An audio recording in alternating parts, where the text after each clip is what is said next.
Bonjour, je vous donne la bienvenue à notre première formation pour l'année 2020-2021. C'est une année différente pour vous et pour moi. On est en train de vivre des choses qu'on n'a jamais vécues. Et je comprends bien que des fois, on se demande qu'est-ce qu'on peut faire dans les salles de classe avec tous les changements qu'on est en train de vivre. C'est pour cela que j'ai décidé de créer une belle formation pour répondre à vos besoins. Mais avant de commencer avec la formation, j'aimerais vous présenter les sites d'accompagnement pour professionnels de la petite enfance. Comme vous le savez déjà, on avait déjà créé un site depuis l'année passée pour vous former, pour vous aider dans votre parcours professionnel. Cette année, on a fait beaucoup de changements. Et c'est pour cela que je veux prendre le temps de vous présenter le site.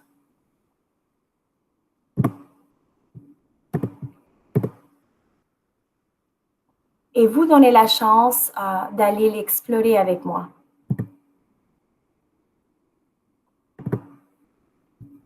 Voilà, voici le site. Cette plateforme d'accompagnement pour professionnels en petite enfance donne la chance aux personnes qui travaillent auprès des enfants d'aller continuer leur parcours professionnel. Et quand je dis parcours professionnel, je suis en train de mentionner des lectures, des formations, pour vous donner la chance de connaître les actualités en petite enfance. À chaque mois, vous allez trouver des formations, des nouvelles formations qui seront dans la section formation continue accessible en tout temps. En cliquant dans ces boutons, vous allez trouver formation pour les éducateurs de la petite enfance inscrits en salle de classe et formation pour services de garde et centre au niveau.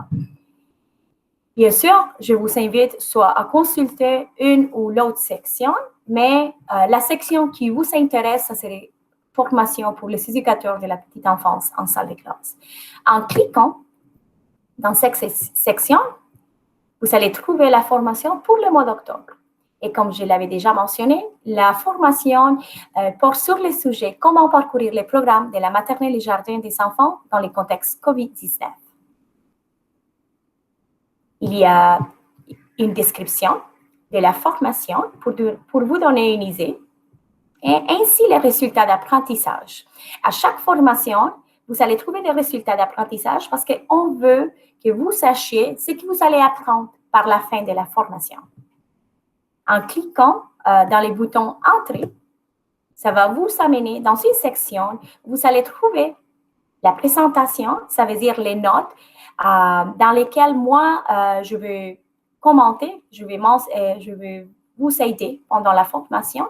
Alors, vous pourriez juste cliquer là et ça va vous amener dans les notes que nous allons discuter. Il y a la formation déjà préenregistrée que vous pourriez écouter les fois que vous voulez. Et cette option, je l'aime bien parce que des fois, on ne comprend pas bien qu'est-ce que la personne est en train de dire ou peut-être qu'on est en train de prendre des notes puis on veut peut-être arrêter puis écouter de nouveau pour prendre les notes. Alors, c'est quand même une bonne option pour vous.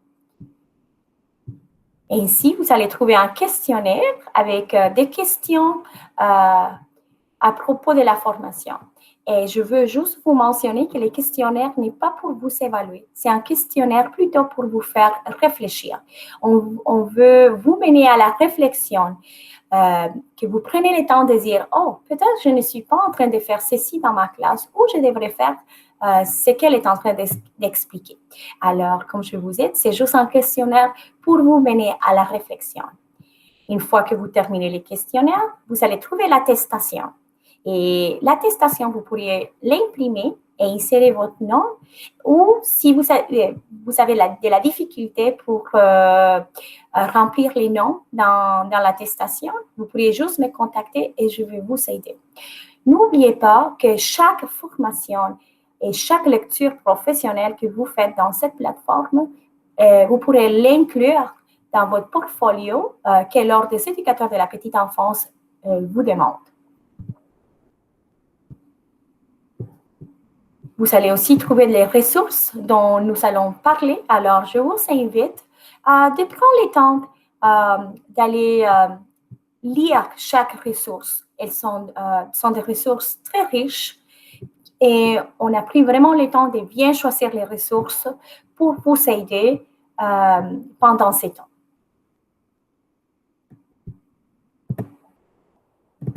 OK.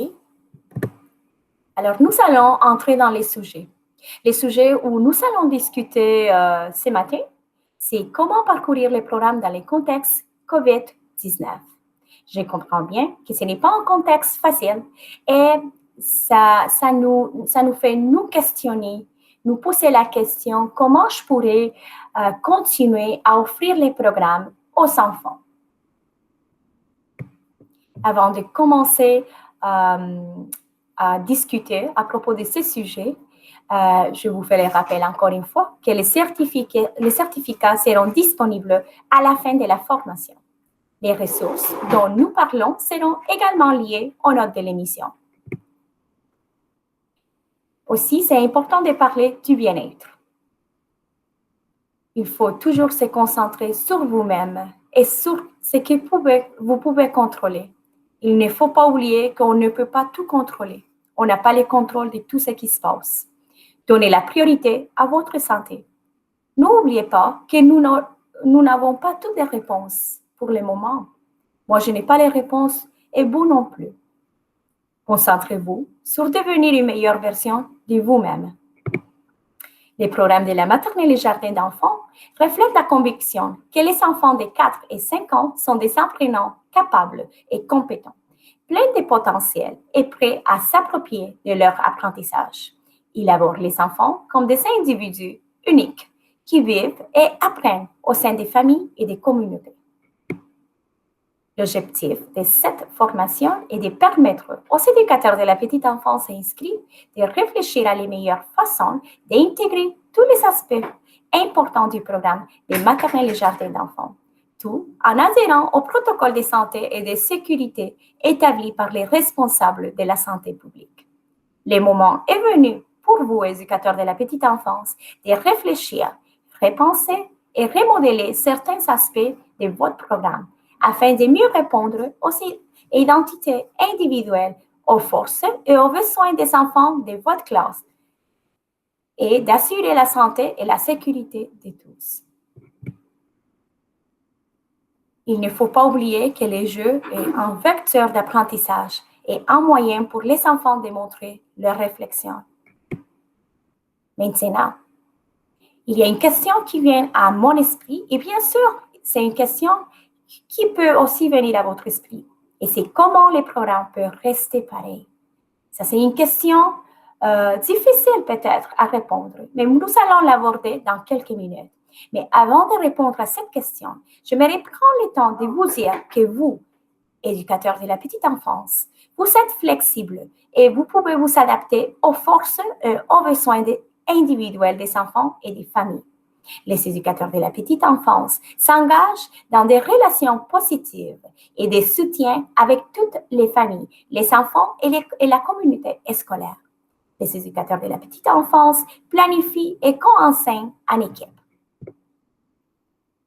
Les éducateurs de la petite enfance planifient une variété d'occasions d'apprentissage par les jeux. Des activités ouvertes et des provocations sont offertes aux enfants. Les éducateurs de la petite enfance créent des occasions d'enquête et d'enseignement en petits et grands groupes. Les éducateurs de la petite enfance structurent le déroulement de la journée en fonction des besoins des enfants de leur classe. Les éducateurs de la petite enfance engagent et représentent la voix des élèves. La programmation est basée sur les forces et les besoins des enfants plutôt que sur l'âge. Et maintenant, peut-être vous êtes en train de vous demander, mais pourquoi est-ce qu'elle est en train de mentionner tout ceci? Et je pense que c'est important de prendre le temps de mentionner toutes les qualités que vous avez. Vous êtes des professionnels, c'est vous les spécialistes en petite enfance et c'est important de vous rappeler que vous avez beaucoup de qualités et c'est vous que vous pouvez changer la façon où on se retrouve maintenant. L'environnement de la classe. Les éducateurs de la petite enfance planifient et commencent à créer l'environnement d'apprentissage avant que les enfants arrivent dans la classe. en utilisant leur compréhension des enfants, de leur développement, de la façon dont ils s'apprennent et en regardant l'espace du point de vue de l'enfant. Bien sûr, dans ces temps, il faut faire des ajustements pour assurer le goût d'apprendre chez les petits. Il faut planifier une vaste variété de situations d'enseignement et d'apprentissage pendant la journée.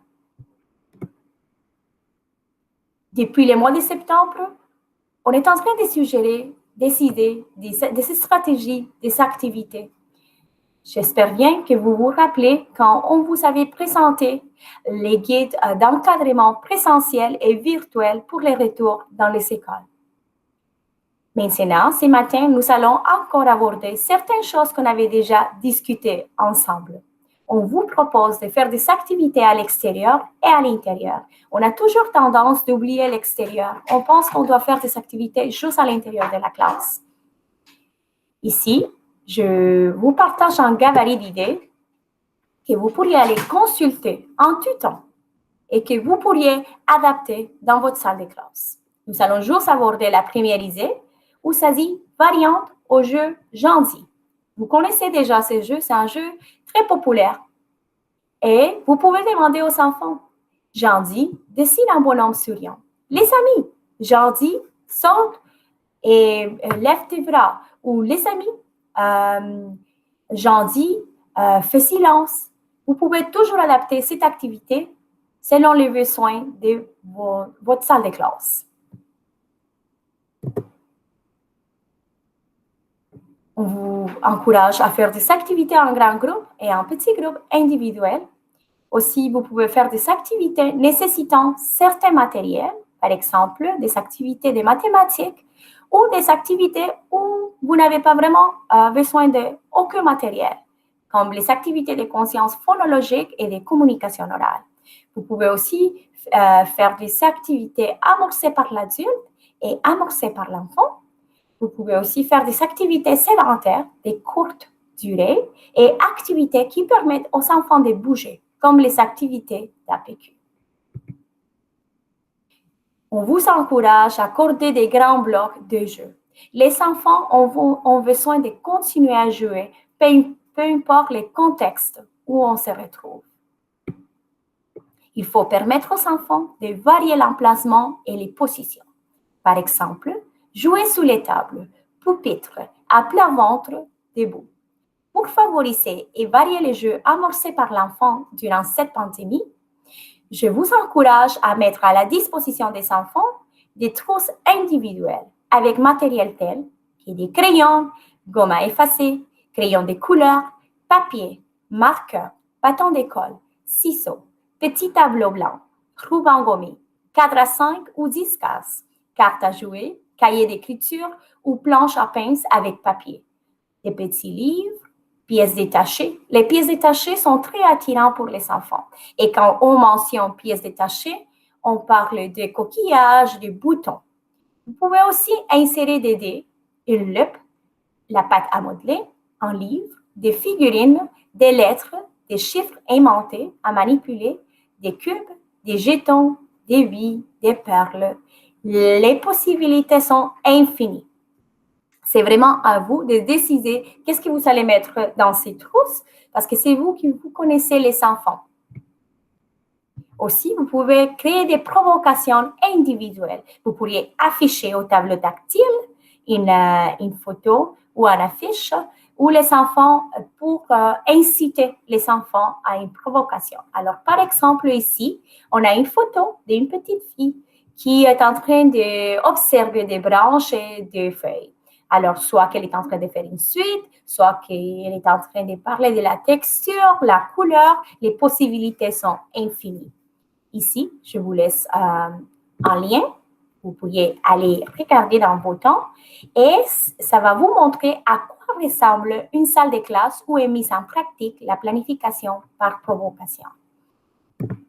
Aussi, je vous partage un tableau de planification ou pour avoir divers exemples de provocations en lien avec les 4 domaines du développement de l'enfant.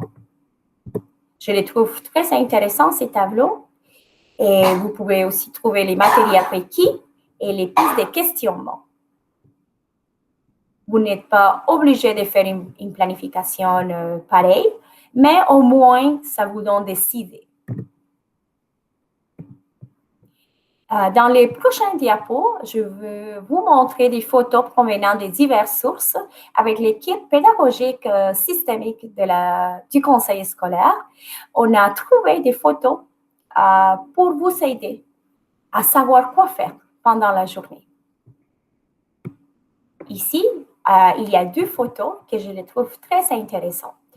Et bien sûr, l'équipe pédagogique a choisi du matériel qui sont liés avec les histoires, les livres qui sont là. J'imagine qu'ils sont en train de parler à propos de l'océan, puis les animaux qui habitent dedans. Alors, vous trouvez du sable, des coquillages, des loupes. Alors, bien sûr, j'imagine, l'équipe prend le temps de lire l'histoire, prend le temps d'aller découvrir les images et peut-être ils comparent les matériaux qui sont dans les vagues avec l'histoire. Les possibilités sont infinies. Même chose avec l'autre photo. Ici aussi, pour vous donner des autres idées de ce que vous pourriez faire avec un livre et les matériaux. Ici, dans cette photo, on retrouve des formes que la majorité des salles de classe ont. Moi, j'aime bien cette activité parce que vous pourriez les donner aux enfants, puis les laisser soit créer la figurine qui est là, la forme qui est là, ou vous pourriez laisser les enfants faire ce qu'ils veulent, juste laisser que les enfants explorent les formes. Vous pourriez aussi les questionner, leur demander, les amis, aller trouver 3 carrés oranges ou aller trouver 2 triangles rouges. Ils peuvent créer des suettes. Les possibilités sont infinies. Ici, dans la prochaine photo, on a des élastiques. Vous pourriez créer des lettres, créer des maisons, des voitures, des lettres. Aussi, il y a beaucoup de possibilités. Ou juste laisser l'enfant explorer et faire ce qu'il veut avec les matériels. Ici, on a des boutons qu'on peut les classer par couleur, par grandeur.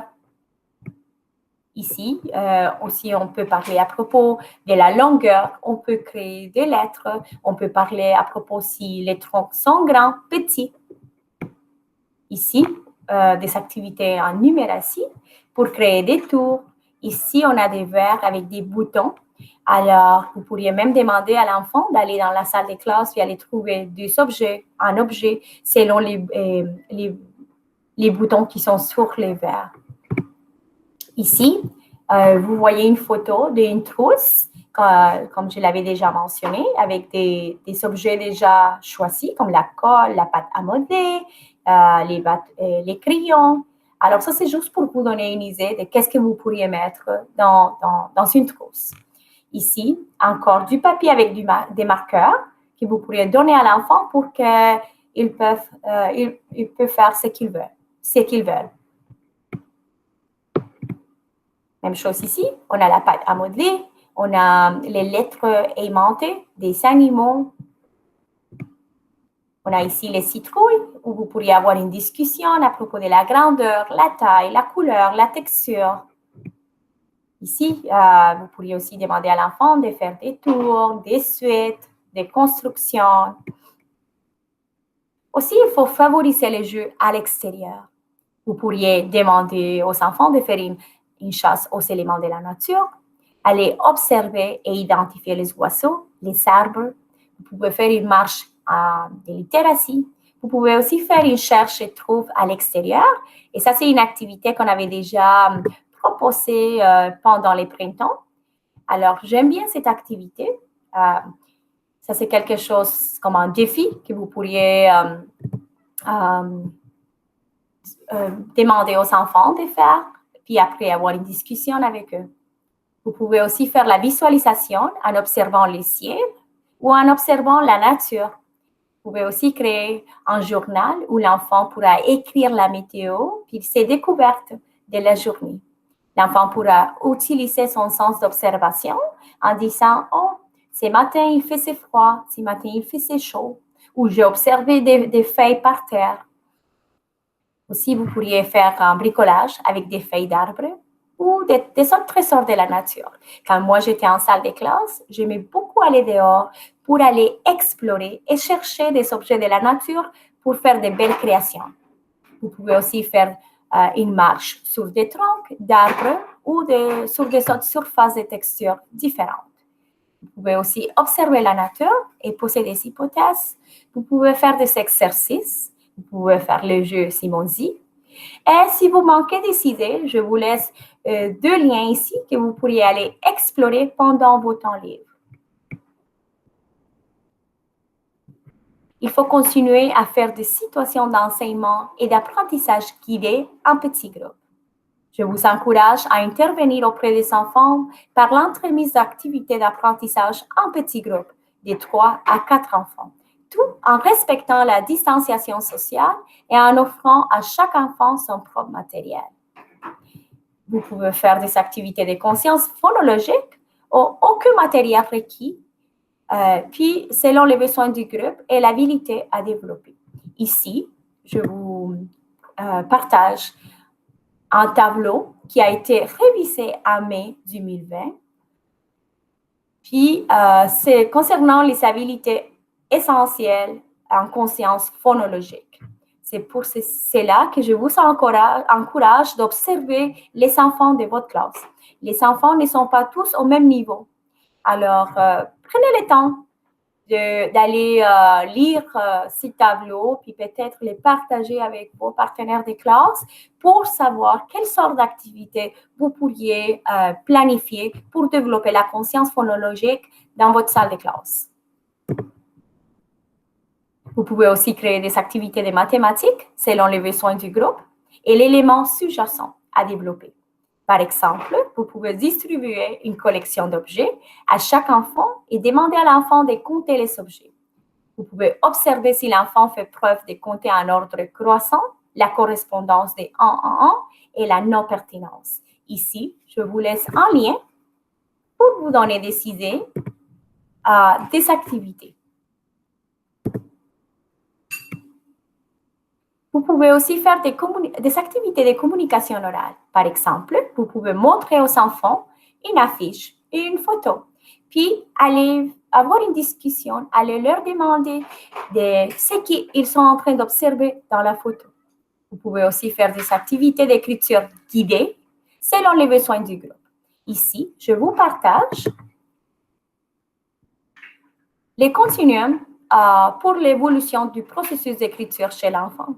Comme je l'avais déjà mentionné, tous les enfants ne se retrouvent pas au même niveau du développement. C'est pour ceci qu'il faut les observer et il faut savoir où est-ce qu'ils se retrouvent. Vous pouvez aussi faire une activité de lecture guidée selon les besoins du groupe.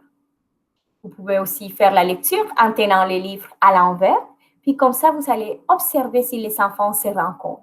Vous pouvez parler à propos du titre de l'histoire, l'auteur, les personnages, toutes les images qui sont dedans. Vous pouvez aussi faire l'activité en lien avec un sujet d'enquête selon les intérêts des enfants. Je vous encourage à observer les enfants, à écouter ce qu'ils sont en train de saisir. C'est à partir de là qu'on peut créer de belles enquêtes et des apprentissages très riches. Et pour finaliser, j'aimerais vraiment laisser des points à retenir. Et les premiers points, ça serait de faire vivre le programme au quotidien. Il faut trouver les moyens pour que les enfants continuent à apprendre. Je vous encourage à continuer à observer les enfants pour connaître leurs préférences versus la préférence de l'adulte. Il ne faut pas oublier qu'en observant les enfants, c'est là où on va savoir qu'est-ce qu'on peut planifier. Je vous encourage à continuer l'exploration de la créativité. Puis aussi, je vous encourage à percevoir des tâches journalières comme base d'apprentissage. Par exemple, les dîners, la collation, juste quand les enfants sont dans la cour d'école. N'oublie pas que dans des petites tâches comme ça, les enfants aussi, ils peuvent apprendre. Puis, finalement, la créativité versus les produits finaux. Je comprends bien que ce n'est pas facile. Mais j'espère que toutes ces stratégies puis les exemples que je viens de partager avec vous, ça vous aide au courant de la journée. Si jamais vous avez des questions, vous avez des inquiétudes ou vous avez besoin de l'aide, n'oubliez pas que vous pourriez m'écrire, vous pourriez m'envoyer un courriel ou m'appeler et je serai là pour vous aider. Je vous remercie d'avoir pris le temps d'écouter cette formation.